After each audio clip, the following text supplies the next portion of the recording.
Niece Duffield-Thomas, who I'm pretty sure everybody would know. I'm just going to come and stand with you because otherwise it's so awkward. No, when it's someone's... not. You stand there and you just soak it in. You just feel like, that's me. Okay. So when I first started in online business, I was like, who are the best people that I can learn from and watch what they do and how they do it? And I've been on a couple of retreats with Denise. We've become very good friends, which is lovely. It's nice when your heroes become friends, and I can tell you we are very different individuals. So I couldn't emulate what she was doing, but there was so much to learn from how she was doing it. She is the best, top Kajabi creator in the country.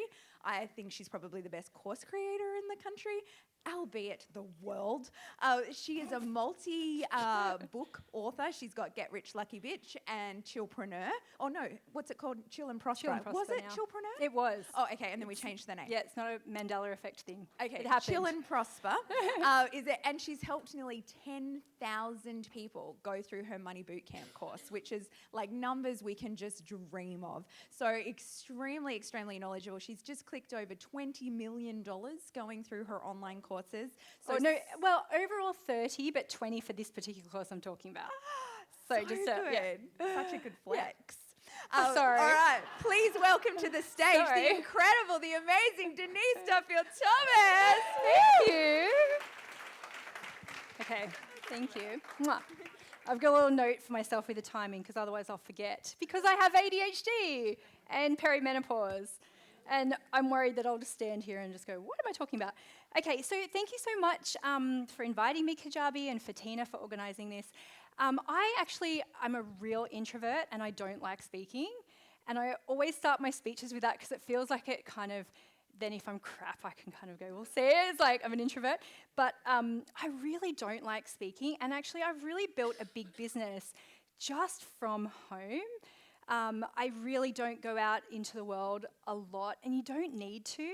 You can be an introvert or an extrovert and be really successful in this online business. And that's why I'm so grateful we live in this time that you can build something that suits you and your family. So I wanted to talk about the evolution of a $20 million course. So overall, we've done $30 million in our business. I started my business, I can't even remember now, 10, 12 years ago. But I really wanted to be in business for a long time. So my first ever info product that I sold, it was in 2004, 2004. And it was an ebook called Internet Dating Tips for Men. And, when Tina talked about the mouse on her book, I had a mouse on mine too, but it made a heart shape in the thing. It was really cheesy. But the problem back then is you couldn't even send somebody a PDF. So I had to go through an ebook broker, somebody who created a software so you could send someone a PDF. And there was no payment systems, so people had to send money to me in my bank account. And then the next online thing I did was in 2009, and I was getting married, I was losing weight for my wedding using raw food, and I went, okay, I'll start a business. Raw Brides Transformation Plan. And people would go, Rob Rides? What's Rob Rides? And I'd go, no, Raw Brides. And I had one person on that program. One person. And I was so excited. It felt so good. And it was like $497 or something. And there were no online course portals.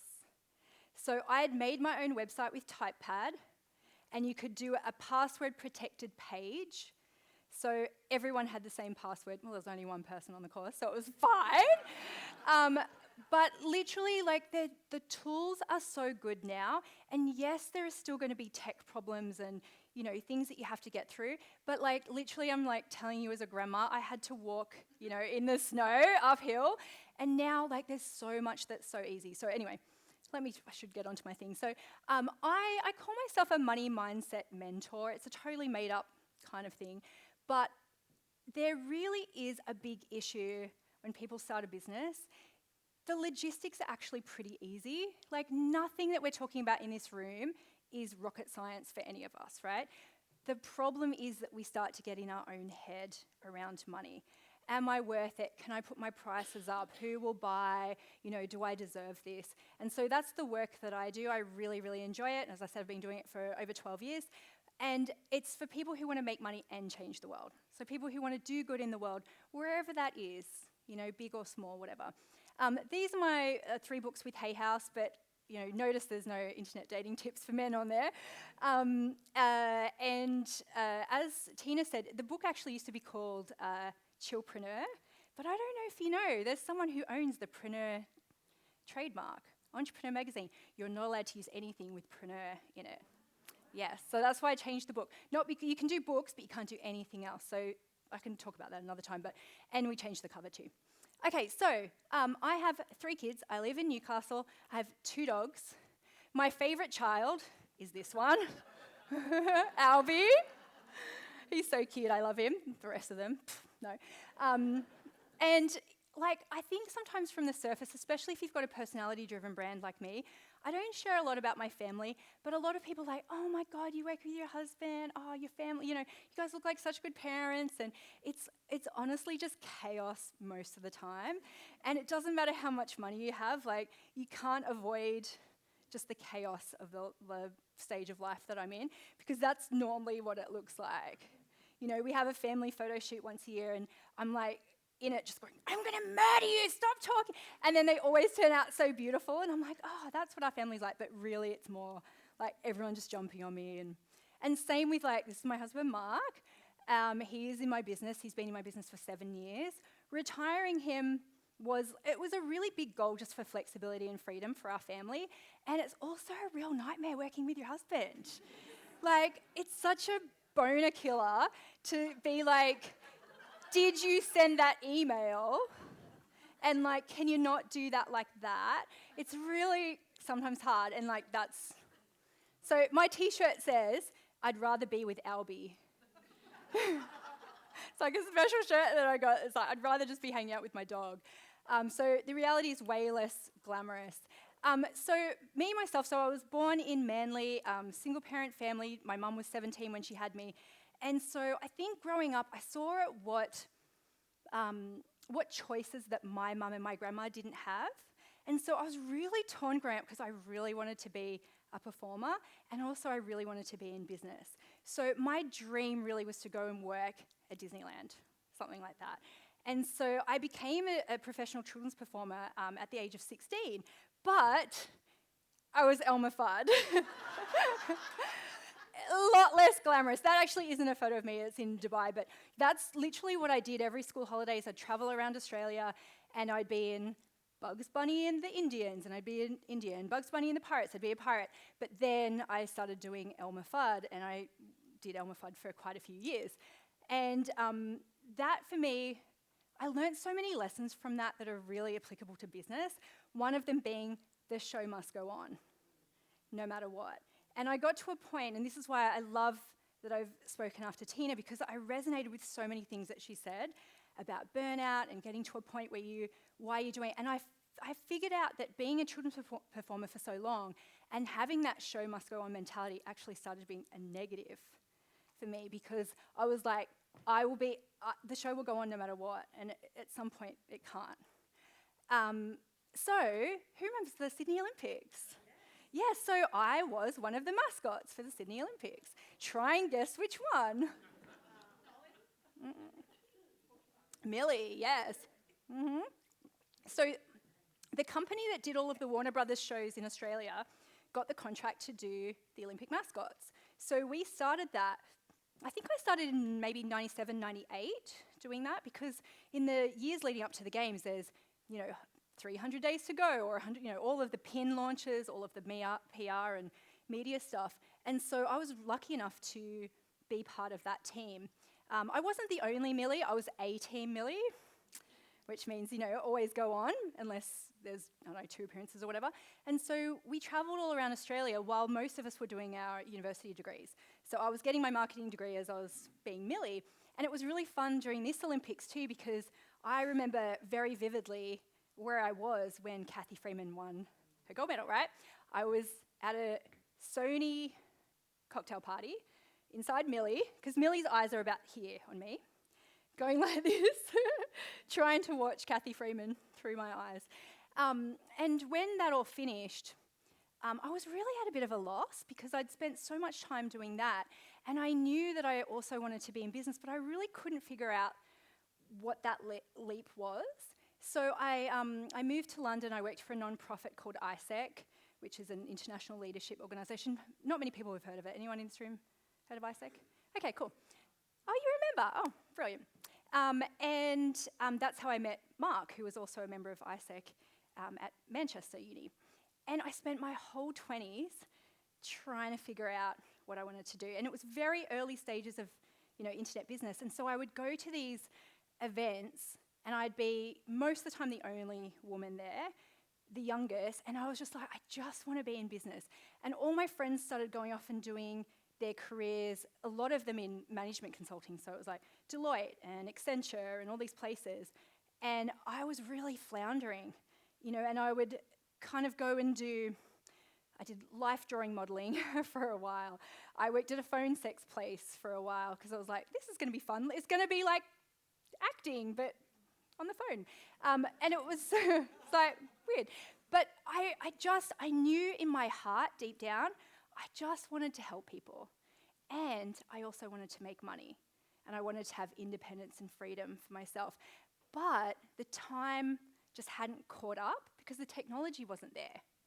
The technology and the systems and the know-how. And so once I kind of got into a couple of business groups and I started finding more women, one of my first mentors was Marie Forleo. And I was like, Ali Brown, if anyone knows Ali Brown. When I went to an Ali Brown event, it was 2009. I was just on 30 maybe. And I remember just looking at her in awe. I went, oh my God, she's real. And she said, I was a millionaire at 35. And I went, oh my God, maybe I can be a millionaire by 35. And I set a really strong intention. I was like, I'm going to do it. And I did it 2 weeks before my 36th birthday. So I was like, it does technically count, like not by 35, but at 35. And I really think sometimes it is that strong intention of setting something into motion really creates magic. So if you do want to be a millionaire, and it's a very cool, worthy goal, write it down while you're here. Write it down. Actually write it down now. That's totally fine. Write it down. If those of you who haven't done it, when will you be a millionaire before? And don't get into the analysis paralysis of, Denise, do you mean pre-tax or post-tax? It's like, who gives a shit? It's still, you'll know what that means to you. And for me, that meant revenue. And it really came from seeing the example of someone else. And I mean, Ali was very, very glamorous, right? She launched the first $100,000 mastermind that a woman had ever launched. And it was in Vegas, and she had showgirls, they came out with these gold envelopes, and she said, everyone go up and get an application form. And you had to go up to these showgirls and get it, and they're just like, and it was so exciting and glamorous. And she said, everyone fill in the application form. Obviously, most of you will never do it. But it was just something there about making a commitment. And I just went, I know that's where I'm going to go. And at the time, that's when I did the Raw Brides thing. And there was a lady there who was a billionaire. She was coaching Ali at the time. I'm actually seeing her tomorrow. It's funny. Full circle. And I was too shy to talk to her. And she looked at me, she goes, what's your business? And I said, Raw Brides. And she went, that's not a business. And I went, you're right. It just dawned on me. I went, oh, you're right. And in my heart, what I really wanted to do, I wanted to do personal development stuff. But I was too shy because I thought, well, who am I to talk about this? But my first personal development book I read, I was 14. I found it in this little shop that I used to go to after school because I'd always forget my keys. I couldn't get in the house. And I'd just go into this bookstore, secondhand bookstore, and just read books until my mum came home. And it was The Magic of Believing by Claude M. Bristol. And it was the first time I'd read a book that said, you have power over the thoughts that you think. You have the power to change your life by changing those thoughts. It was just like, oh my God. I grew up on the Central Coast. We went in and out of housing commission, in and out of DV relationships with my mum. Very, very unstable. And I just had this inner drive of why not me? Why not me? I'm an Oprah baby. Anyone else an Oprah baby? Like, I met Oprah a couple of years ago and at a VIP thing, and she was like, why are you here? And I said, I watch your show every day. And she goes, oh, I raised you. And I went, yeah, you did. You did raise me. And that's what I grew up seeing of, like, you can change your life if you want to. And so that's where I have this calling now, I think, just to have people see that possibility for themselves. Okay, so why listen to me? Now, you might do these numbers and go, that doesn't add up to, who are the nerds in the room who are like, hang on, that's more or less than what she said. So my Money Bootcamp, this is my program where people come in. It's lifetime access. It's been anything from $500 to now $2,500, and I do a monthly Q&A. So I'm doing one tonight, one tomorrow. And that's a course that has just been such a great container for my work. It's where people come in to learn about money blocks, but to also be in a conversation about money. And I think this is so important. We have people in there who are already millionaires, and we have people who have never made any money. And the reason why it works is because we're all starting from scratch all the time. Your money blocks are so insidious. I have to work on my money blocks all the time. And money itself doesn't cure money blocks. So I create this community where people can come in and just be in that conversation of celebrating money. My Sacred Money Archetypes course, so I'm a licensee of Kendall Summerhawk's Sacred Money Archetypes program. Amazing program, I love it. And I created my version of that program. And Penny recently helped me put that together. So think about a normal launch, right, where you have 3 launch videos, a sales page, and then you have the course. So we have 8 different money personalities in that. And so we did 8 times all of those things I just mentioned, because we had a specific path for each archetype. So they had, the 3 videos for them, but the whole course, so there's 10 lessons, I did that 8 times. It was a freaking nightmare, wasn't it, Penny? But it was fun. It was super fun. And then I've got a manifesting course too. So it's like $2,500. That one's anything from $700 to $1,500, and that one's $300. So I've obviously helped a lot of people, but I think what I really want you to come away from this of going like, she's not all that. I want you to think that and go, well, she's not anything special. Like, she's just like me. And I think the only thing that is sometimes the difference when I hear people who've wanted to do or have the success I have is that course where I had one person, I really saw that as a massive success. And I see people who think that that's a massive failure. And that's all I've done. And I'm actually going to share some really specific strategies that I use, but it's literally nothing that you haven't heard before. I've just done it over and over and over again. That's it. So that's the biggest lesson, is you don't have to be perfect to make money. When I'm just going to keep on saying, when Tina said, because she's so smart, and it was so good, the half-ass. So I want you to say this. A half-ass ask is better than no ask. Go on, let's say it really fast. Half-ass ask is better than no ask. That is literally, I've done everything half-ass, but with a really pure heart of wanting to help people. And that's enough. Okay, so half-ass, full heart, can't lose. For Friday Night Lights fans. And it's literally just like, hey, do you want my thing? Is how I've made that much money. Yes, I've had funnels. Yes, I've had good launches. Yes, I've done strategies, but I don't feel like I've done anything like super pro, super professional, super perfect. And I'm a Virgo. I know perfect. It's never happened, but I've just done it again and again and again. Make sense? Yeah? Okay, so this is my first Money Bootcamp intro. Okay, so I filmed this just in my little apartment, and I filmed it on an iPad, first generation iPad, that just sat on an ironing board. So I wasn't like super abundant, but what I was really proud of, I was proud that I was making my own money. And so I felt like, you know what? I'm not telling people how to make millions of dollars. I'm talking to people about the lessons that I've been learning myself. And I was like, am I allowed? You realize that there's no one who's policing like your industry. You think that there's someone's going to be like, excuse me, where's your certificate to do this?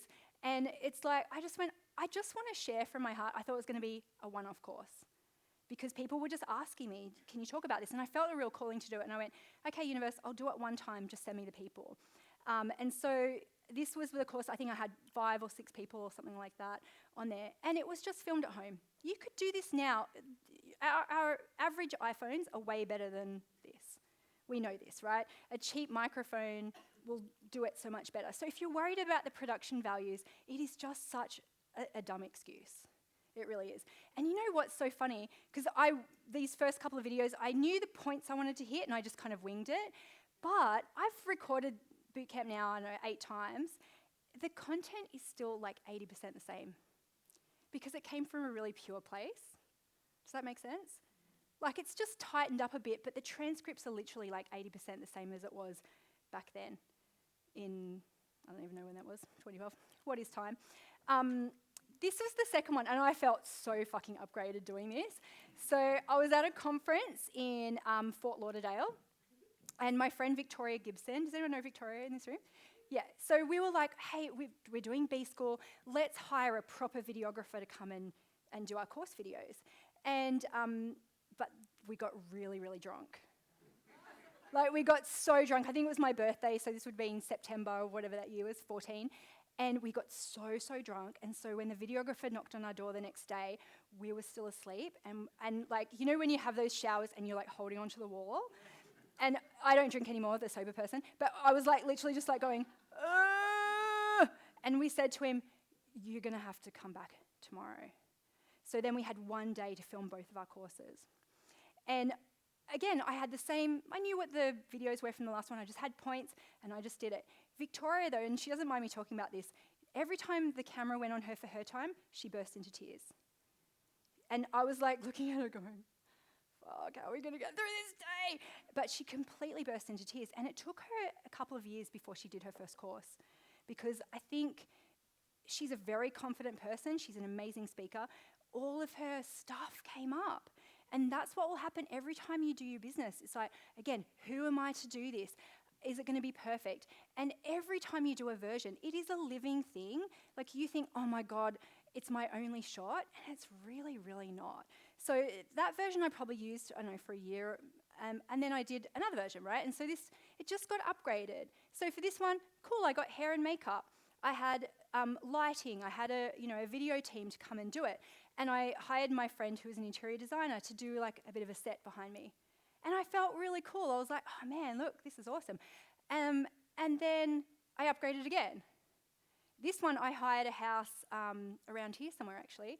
And it was like perfectly on brand and I brought all the stuff and I had a stylist. And every time it was a new video, she handed me, a new shirt, a new pair of earrings. And it felt really cool. And I was like, yeah, I'm upgrading. But here's the trap. I started bloating things out. And this is the thing too, when you start to make money or you start to just get better at something, sometimes we can take it a little bit too far. And instead of focusing on getting more people into your course or into your program, we tinker with it. Anyone else doing this? Yeah, so we start to tinker it. And my refund rate started going up. And I was like, what's going on? Look how good it looks. And what happened was, so one of my modules is about doing money forgiveness, writing down all the money memories you have and doing forgiveness work. And so that was always the video. But then I was like, but that's not enough. So I had like one of those course things where you could do tabs for each one. And so that was one tab, me talking. The second tab was like a 60-minute TED talk about forgiveness. And then there was like, here's 3 recommended books about forgiveness. And here's a blah, blah, blah. And so what people were doing, they were coming into the course and they were looking at all the things that they had to do. And I was thinking, I'm being generous. I'm being thorough. I don't want anyone to go, but hey, what about this? And hey, what about this? And you've got a gap in your knowledge. But actually what it was doing was creating all these open loops for the people. And I started just to question people and say, hey, look, I'll give you your refund. It's no problem. But can you tell me why? And they would say, I don't have time to complete the course. And I was setting up this thing of like, you have to do all this stuff to be worthy of money. So guess what we did? It was so funny. I just stripped out all of that extra stuff, just had me. And honestly, well, first of all, the refund rate went back to what it was. But people were saying, oh my God, Denise, the course is so rich. It's so deep. I love this new depth that you've got in the course. And I was like, but I've simplified, I've stripped it out. I was feeling like it wasn't enough. And sometimes I hear people talk about what's going to be in their first course, and you're trying to go too broad. You're trying to fix all the problems of everyone's life. And I'm sure you've had that experience too when you've gone into a course and it's just too much. And so just think simplicity is really, really, really key, and it's generous. It's generous. And I did the same thing when I was doing one-to-one coaching. It would be a 3-hour session because I'd be like, let me fix every problem that you've ever had in your whole life. And then they'd go away and they'd be overwhelmed and they wouldn't get any result. So this is the most recent one. Actually, I filmed this up here too. I found just a place on Airbnb. I brought up a couple of props and I can film a course pretty much in a weekend if I need to. It's all teleprompted out so I can just, spit them out kind of thing. But here's the slick production has diminishing returns. It really does. The only reason now that I re-record it, I probably give myself permission to do it maybe every 2-3 years now. I had to do it a little bit more often in the start because I was changing so much because I was having kids. And so I'd be like, bigger, smaller, my hair would change. I just felt like I was changing more rapidly at that time. I feel like I'm kind of a bit more stable now. I could probably get 2-3 years out of my videos, I reckon. The problem again is tinkering. Like who, honestly, just put up your hand if you know that you're tinkering a bit. Yeah. And you start to go, oh, maybe if I get the right hex color, that will be the difference. Yeah. Yeah, I do. No, I do all of it because otherwise, I had to again because I'd look different. And so if the sales video looked different to the course video, it'd be weird. So I do it all in one go. I usually hire an Airbnb that's on brand. I bring my videographer in. We spend 3 days and we smash it out, including the pre-launch content so it all matches. Yeah, Sacred Money Archetypes took a bit longer because it was literally like 80 videos. But I'm like one take wonder. So it's practice. If you looked at those first videos, I'm like, blah. And then now I can just read a teleprompter, it looks completely natural, but it's just literally just practice. But I had to record some during the pandemic, and it was my videographer couldn't travel, we couldn't travel, and it was Mark and I, we just did it back on an iPad. It was like old school style. But I really want you to see that. Slick production has diminishing returns. Sometimes you can be really jealous of people and go, oh my God, look at this thing that they've done. I can tell you it's really expensive to do really, really slick, but it's also, there's just diminishing returns to it. Like it's only so much that would be useful to do. It is good though, outsourcing. I think it's totally worth it. And I always say to people too, if you're really struggling to get your course sorted, book a videographer, then book like an Airbnb or something, and then you'll figure out what you're going to say. Because you'll never sit there and just go, oh, you might like, Victoria, I shouldn't have told that story actually. Now you're like, fuck, that might happen. But you know what I mean? You've got to put the big rocks in first, and sometimes it's the accountability of paying someone to do it. Because I tell you what, even when I did it with Mark, the very first thing that happened is the iPad ran out of battery. And like my videographer never would have done that. And I was like, are you kidding me? And because, it's worth it to pay for someone to do it, but don't get too caught up in it being like the slickest, the most exciting. Because to be honest, I've reached like the top of what I would do now. You can't just make it better and better and better. Okay, so you've got to think, what are people buying? They're not buying the sexy, all the things. They're buying a transformation. They're buying how to make more money or how to solve this particular problem, there is a promise, and make that the simple promise, not trying to fix everything of their life is the big thing. Okay, here's a massive lesson for me. So it's the 1% rule, really. Like I know, yes, you can have better returns, but generally for us, a decent conversion is 1%. Like just for a normal launch. When we do like a bundle launch, I think the best we've done is 3 or 4, 5%. If you're selling something on the phone, like coaching, 50 to 75%, whatever it is. But I think this is one of the things, once you realize this and like just accept it as part of gravity, you'll be fine, right? And so 1 to 2% of people will buy from you. And it's really hard to get your head around that because people go, of course I'll buy, and then they don't. And it's totally okay. You just can't take it personally. And again, I think that's why I've been successful, because I've just gone, okay, well, they'll buy next time, or they'll buy next time, or they'll buy next time, or they'll buy next time. So here are just some of the launches that we've done, right? And I think Okay, so that first one, the 14 sales, I think that was probably like my second bootcamp launch. So it might have been those Fort Lauderdale videos, which weren't like super slick. And I was only in one little hotel room. It was like this. There was only so many angles I could do, right? And so it was like 0.6%.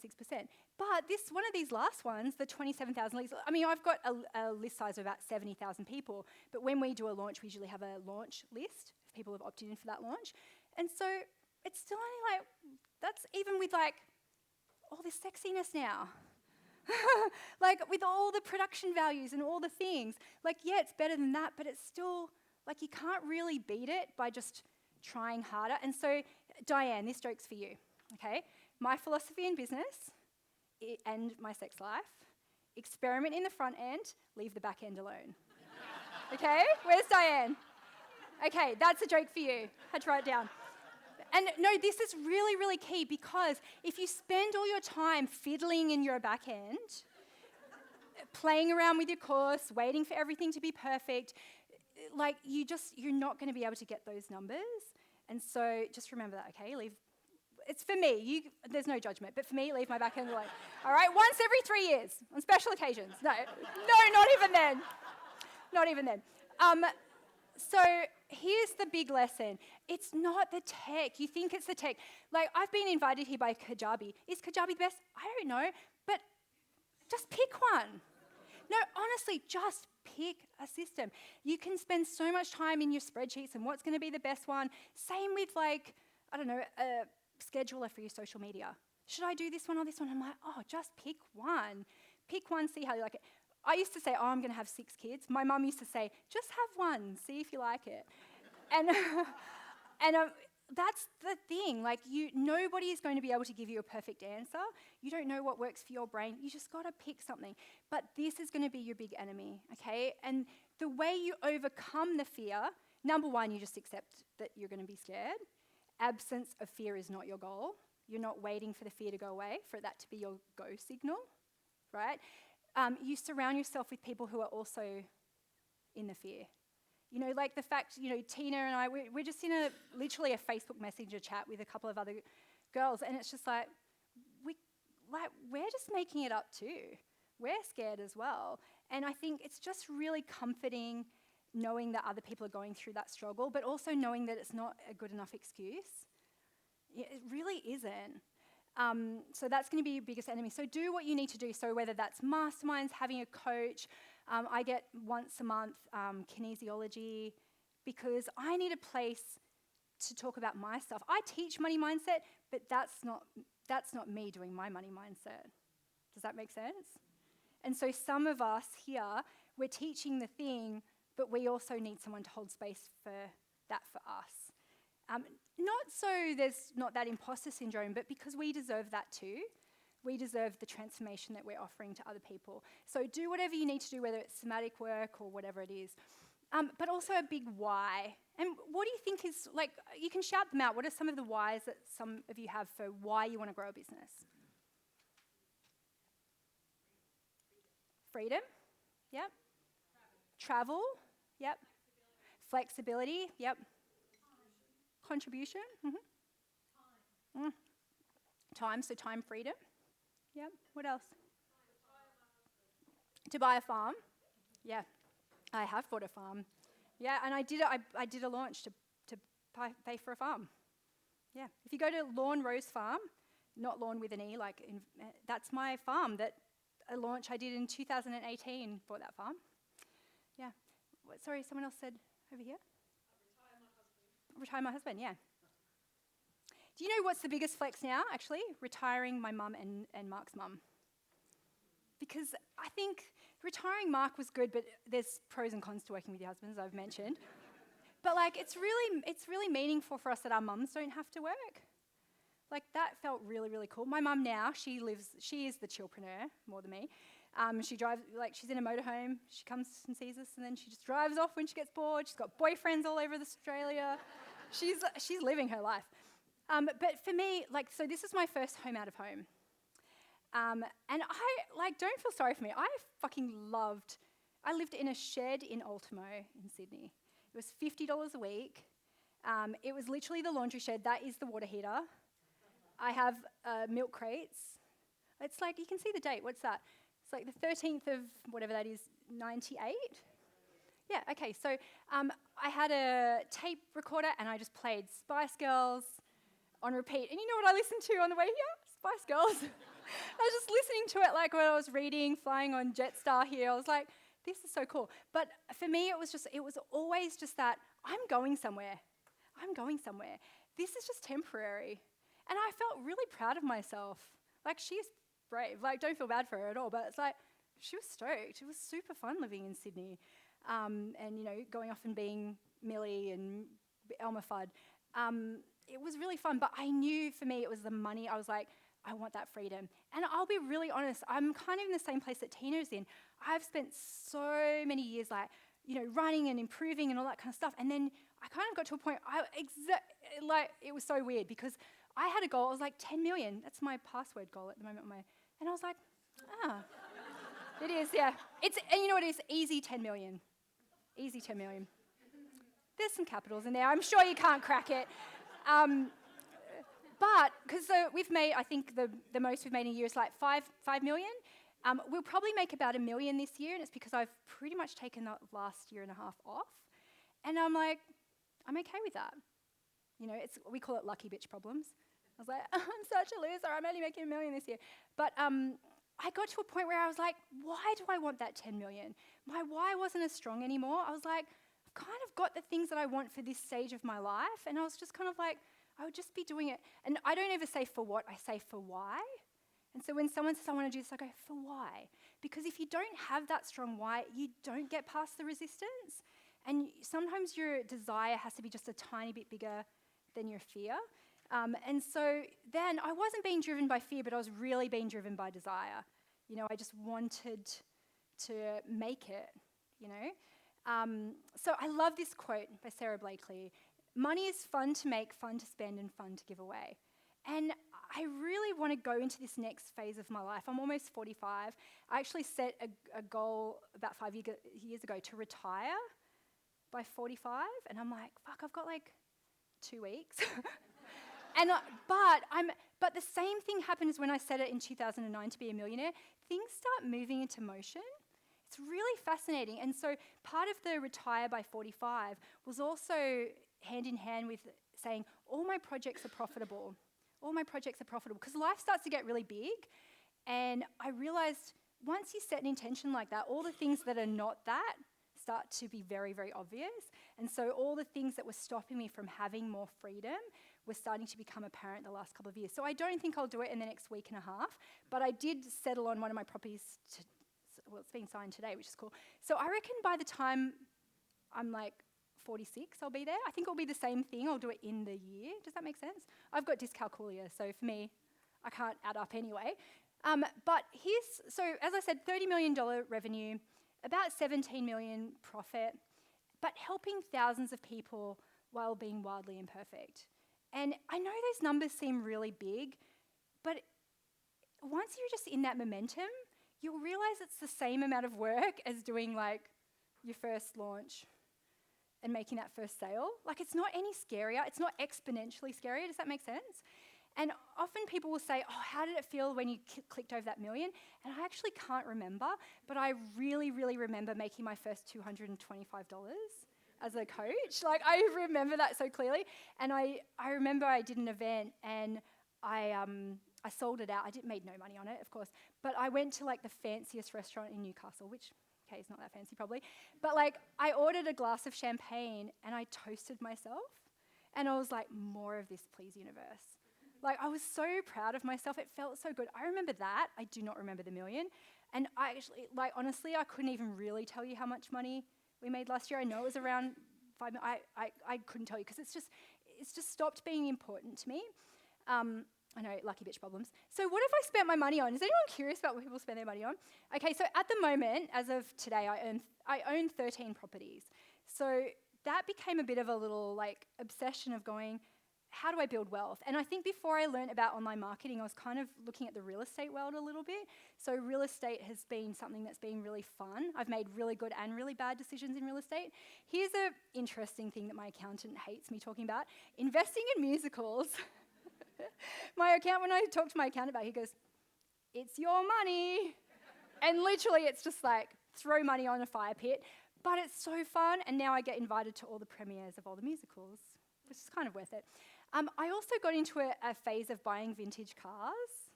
So I went through a bit of a new money phase where I what's that quote about, I spent all my money on porn and whatever, and then the rest I wasted. I kind of I don't know what that quote is, but I went through a stage of just like being really excited that I could be the one who could do things. Does that make sense? And it kind of reminds me of when I was a kid, when the council pickup would come into town, and I'd be going through everyone like, oh, what could I make out of this? What could I make out of that? I went through a stage of doing that with cars and property, of going, oh, I can be the one. I see the potential in you. Let me be the one to do it. And it's so funny that when you start to look at your money blocks, it's literally the same ones that follow you depending on how much money you make. So it's like if you make silly mistakes with money, you'll just continue to make them. Sorry to be the spoiler alert on that one. As I said, financially supporting family. I've got 3 siblings, but 2 of them are much younger than me. They're 15 and 19 years younger than me. And so being able to be the rich one to kind of help them out has been really good too. And being the rich auntie is so fun as well. I don't really talk about business a lot with my family, but my niece, she's 11 now, she sees my book sometimes in shops, and she said to me, she's like, you're my idol. And I'm like, I've never talked to her about it. But I know that sort of stuff it's activating and inspiring to other people. And yes, there are downsides to that sometimes, but it's really cool. Again, being the man who can, but it's like being the one who can just do that. And I've made lots of mistakes. I bought a painting at auction. You know when you go to those charity auctions and there's always some rich, dickhead kind of thing, and he buys this really ugly football jersey for 10 grand or something. And so I was going to these women's events, and I'm like, well, I'm the rich one now, I have to do it.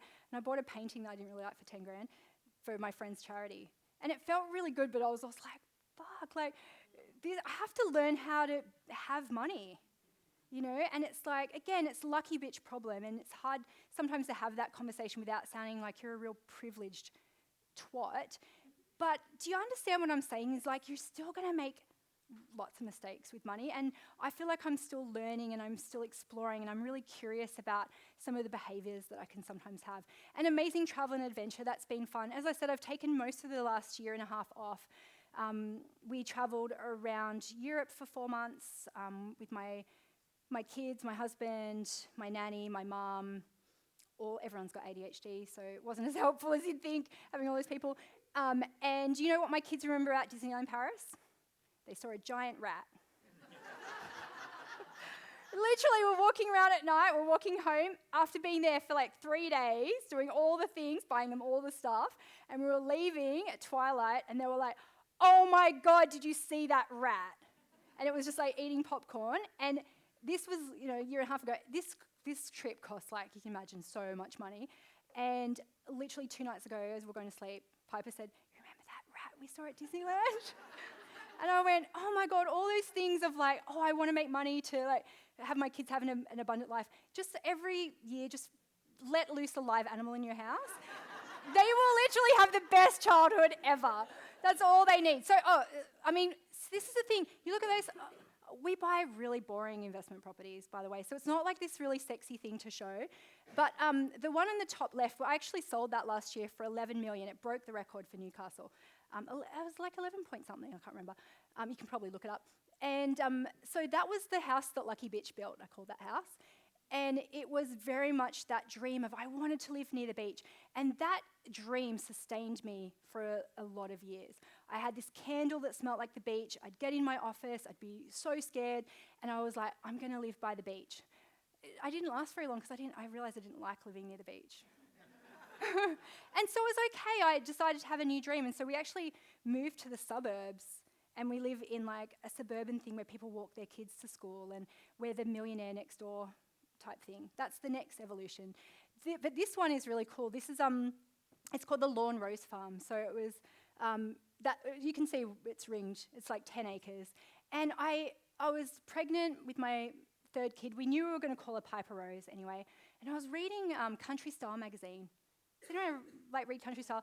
And all the articles about these people who like saw this property and they fell in love and they bought this broken down barn, whatever. And I'd be like, who are these people?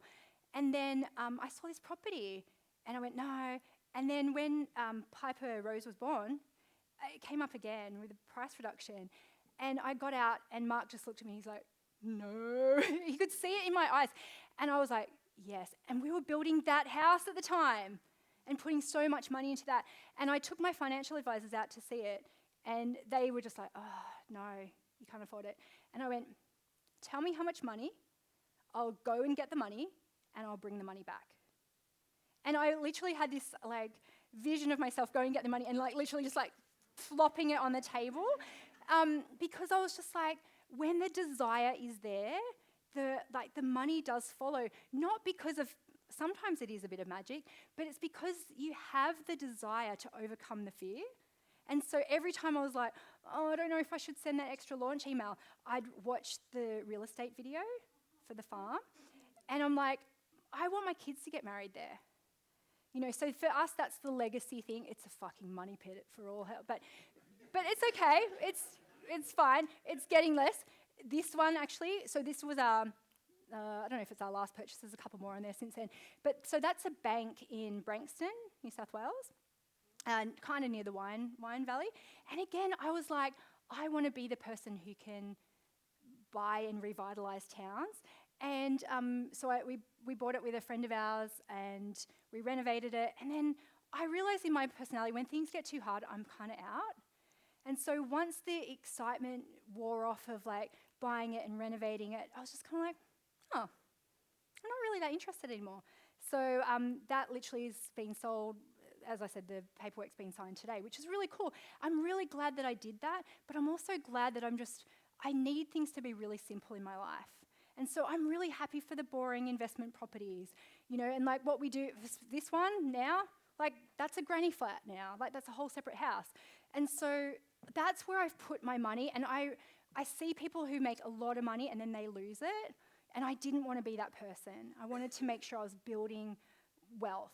And yes, I've blown a lot of it too, but I wanted to make sure that, you know, I was putting money away for taxes and doing those things because I didn't want to be that lottery winner kind of mentality. And these are some of the musicals that I've invested in. So The Book Thief, The Wiz, and Juliet. If anyone saw Anne Juliet when I was here in Australia, thank you.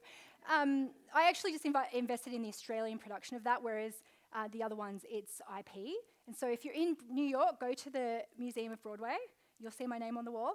That for me is like that, I don't know, bringing it full circle as a performer. And you know what I spend my days doing at the moment? I go to ballet almost every day, and I do cross-stitch. I'm actually not doing a lot of business stuff. I'm literally just going every day and just like doing my pliés, and I'm like, oh, it's less fancy than I thought freedom would look like. I thought it would be a bit shinier, and I don't really have the desire in this phase of my life to do that. This was when we were in Lapland, and I just wanted to show it because it was just, they look so angelic and cute. That's my mum on the end. You know, and being able to have the freedom to say yes and to say no, to know when to expand and when to contract. I think that's true financial freedom.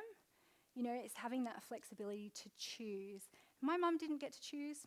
My grandma didn't get to choose. And you can spend your money in whatever way feels good to you. Oh, here's some of the cars I bought.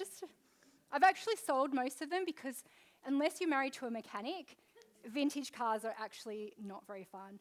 So the Kombi, I hired a Kombi for a photo shoot one time, and so I decided to buy one. It was a right-hand drive, automatic, which is so rare. But you know what? The brakes fail. There's no aircon. I was like, cool. And once I started to, same with the Chevy truck, it's like a 1956 whatever, it would break down every 3 weeks. And I just went, oh, the pleasure of having these things in my life is not outweighed by the pain. And I went, all my projects are profitable and easy. Like nothing can be high maintenance in my life. You know, you have to go. And so now I can just hire a Kombi for like $100 for a photo shoot. But I don't have to own it. And that's the lesson I had to go through, I think. like this is really important to me too, is giving away money. So I think that should be much higher, than 800,000, but also like 5 million in taxes. My tax bill this year is over $800,000. But I was so scared about paying any tax because I was so scared of the tax man. I was scared of getting into trouble. And so it's not fun paying $800,000 in tax, but it feels really like okay as well. It's just like a normal thing, and that's fine. Okay, do I have time to quickly show you I'll be really quick, yeah. So do you want to learn my $30 million sales formula? Okay, there's audience participation in this. Okay, step 1. Okay, cool. All right, let's try that again, right? Ready? Step 1. You can have lots of fun. Step 2. Oh my God. Yes, we can do. Do people really not know this? It's New Kids on the Block. What is wrong with you people? 80s people. Okay, so New Kids on the Block. Okay, no, there really is only 2 steps, so it's fine. So step 1 is not we can have lots of fun, but that is true too. Step 1 is share what you know. Like literally share what you know, and I think the imposter syndrome can go away then, because I wasn't sharing how to become a millionaire when I started my business because I didn't know how to do that. I was sharing, hey, if you've got negative thoughts, here are some things that have helped me. And so share what you know, where you're at right now, because there'll be someone who needs to hear it in your current version of yourself.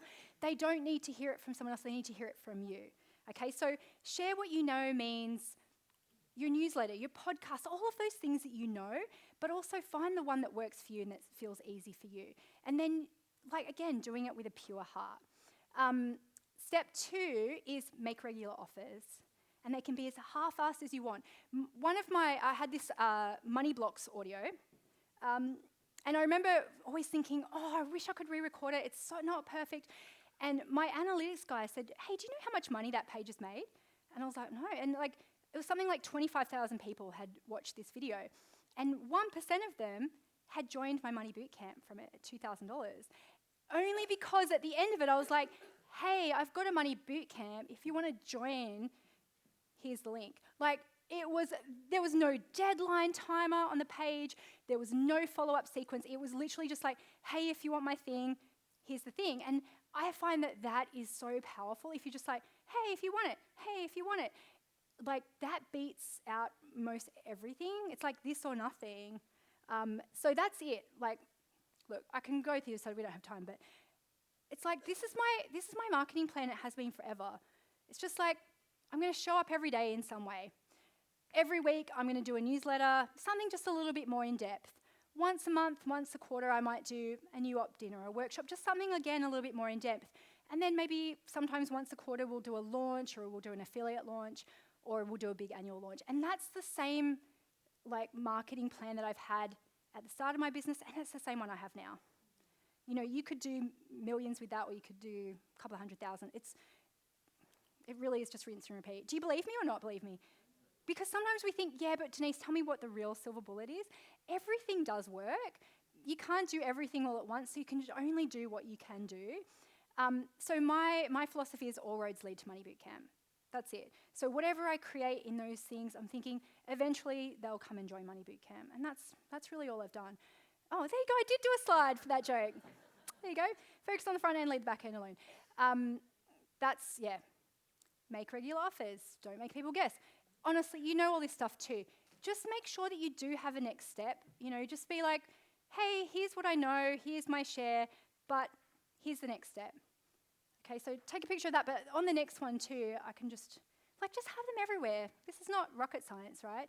But you'd be surprised if you had someone audit this on your website, would there be lots of gaps? Same with me, I'm sure there'd be heaps of gaps, where you're just a little bit too shy or ambiguous, and not everyone's gonna buy, but 1% of people just need to know the next step, and you literally just need to go, hey, if you need help on this, book here.